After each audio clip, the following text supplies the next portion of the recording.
What is good, YouTube? Quinn Wade basketball analysis coming to y'all with a quick video. We're going to talk about the Oklahoma City Thunder, a team that everybody believes that they are tanking to get a superstar. And I just look at this team differently. I see that they do have a lot of picks.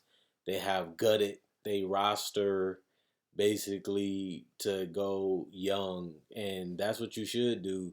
Once you gave up on Kevin Durant and Russell Westbrook and Harden and that team, it's time for a new era. It's time for a new beginning, and they have to do it with an array of new talent, which will be picks, and potentially the guys like Teo Maladon and Pokashevsky, and also Shea Gilgis, who has already shown that he can be a great player and difference maker. And you can also give credit to Darius Baisley, who has gotten plenty of minutes and has produced at a higher level than what most people thought that he would be. Dort has become the complete opposite. He was a guy that couldn't make a jumper basically to save his life last year to now he is a respectable guy that you have to defend at the 3 point line. And those guys are important. Having guys that have skill sets, having guys that can fill specific needs and specific roles that are already on your roster. I don't look at Teo as a superstar, but I do look at him as a guy that has upside to be a pretty decent player, especially if he can get his touch better, being able to, knock down shots off the creation as a point guard and also being able to hit threes at a consistent level will definitely, up his value in the league, but also up his role as he is a guy that's very hit or miss right now because he was raw as a prospect coming into the draft.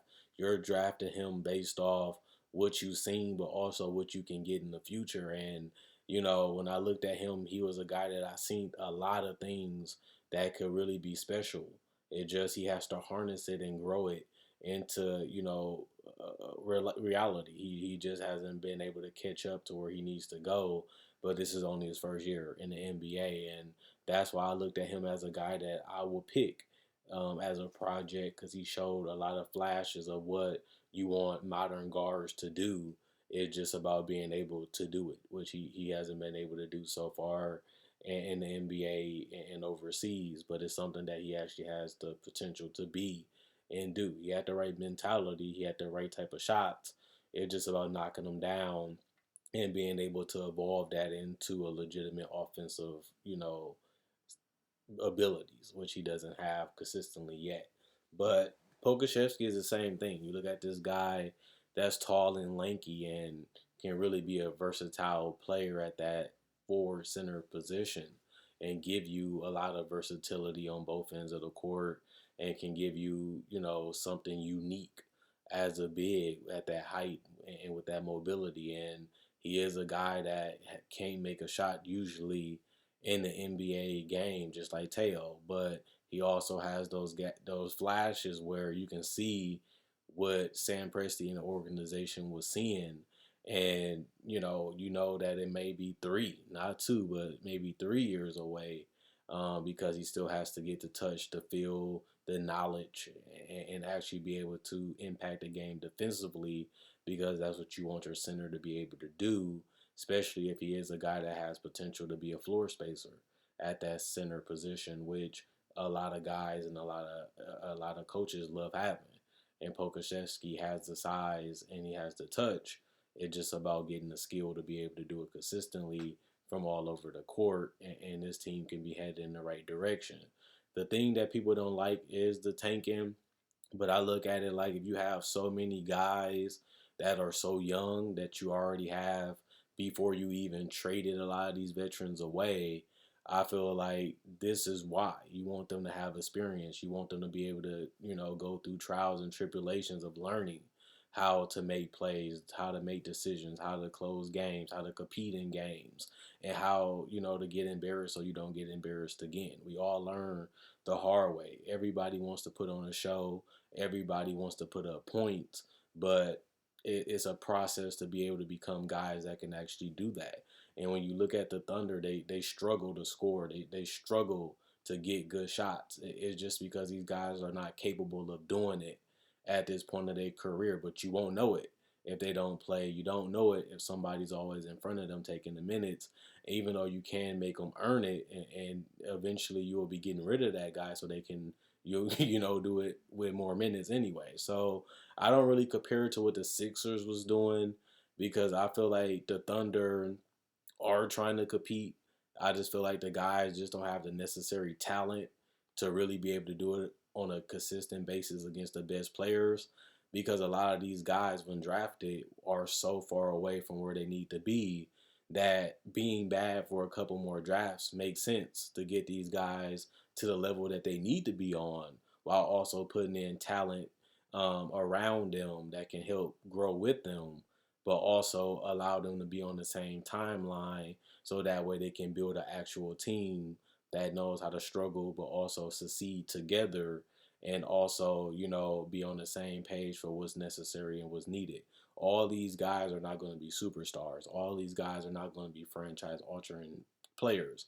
It may be only one or two of those, but you still need other guys that can contribute. You still need other guys that have skills that can fit around those stars. And when you look at this team, you look at Shea, but Shea is also far away from being a superstar too.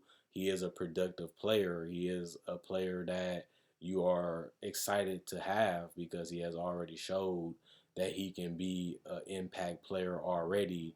And you can even say he showed that as a rookie for the Clippers. And he has also expanded and evolved his game because of playing and experience. And you thought it'd be harder for him because he is with inferior talent and he is having a bigger role while also not having the spacing that's necessary for him to be able to play his game at his best. But he has been pretty productive for what he has around him, and he has, upped his scoring ability and his versatility on that side of the court to a better level than, a lot of us anticipated this early. So a lot of these guys that I look at the roster and I see why they will pick them. I see what they can do and I see what they can be. And when you have a whole roster of that and you're still putting pieces around that, and these guys, if they do perform better 1 to 2 years from now, you can flip these guys into assets or into players that can fit what you're actually trying to do. This team has no identity. They have no style right now because they just don't have the personnel to be able to figure that part out yet. Once they start getting the guys that are actually going to take this team to another level, then you can start figuring out who to keep, who to get rid of, and who can be a good, valuable piece. Remember, that Thunder team had Kevin Durant. They had Perkins. They had Serge. They had Reggie. They had so many guys that I can go on and on and on about, even when these guys were already winning, even when these guys were already at a 50-win team. And they did go to a situation where they had to let them go. They had a situation where they couldn't pay everybody. And that can more or less happen with this team. But you can also do like Sam Presti did before and flip those guys into veterans or other stars and try to go all in for a title.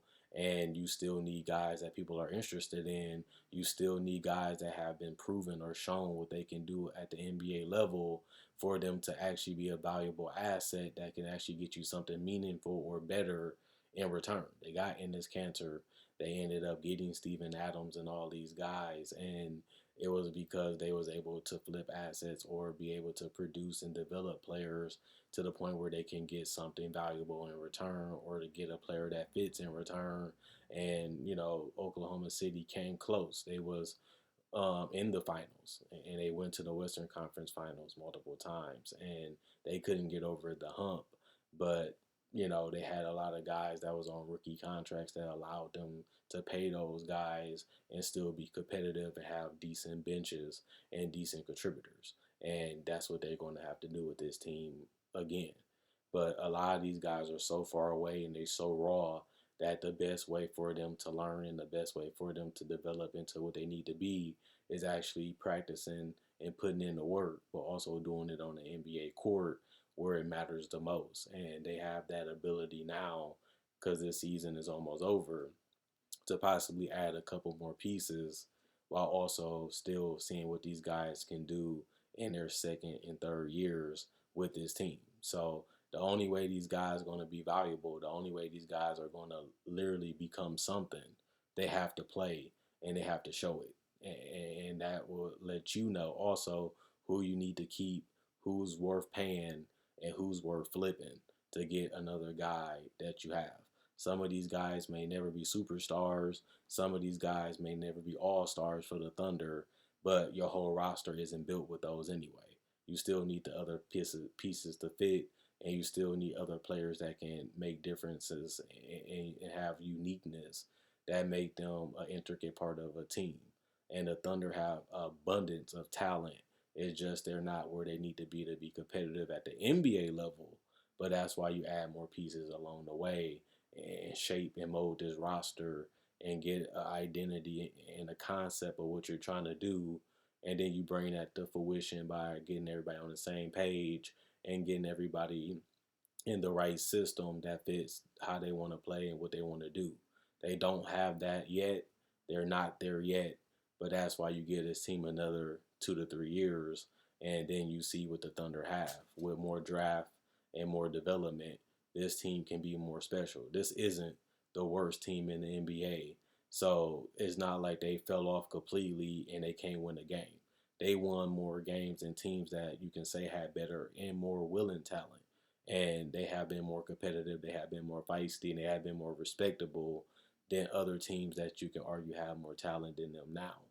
And they have a better record, even if that's for better or worse for draft stock. So I respect what they're doing. I respect their team. And with as many picks as Sam Presti has, it makes it harder to get it right, but it also gives you more chances to get it right. Now it's just about them getting it right. But the best part for them, they got a couple more years until we can really see what they're going to be. And other than that, is wait and see. Other than that, Quinn Wade, Basketball Now signing out, and I'll be back with another video on Saturday.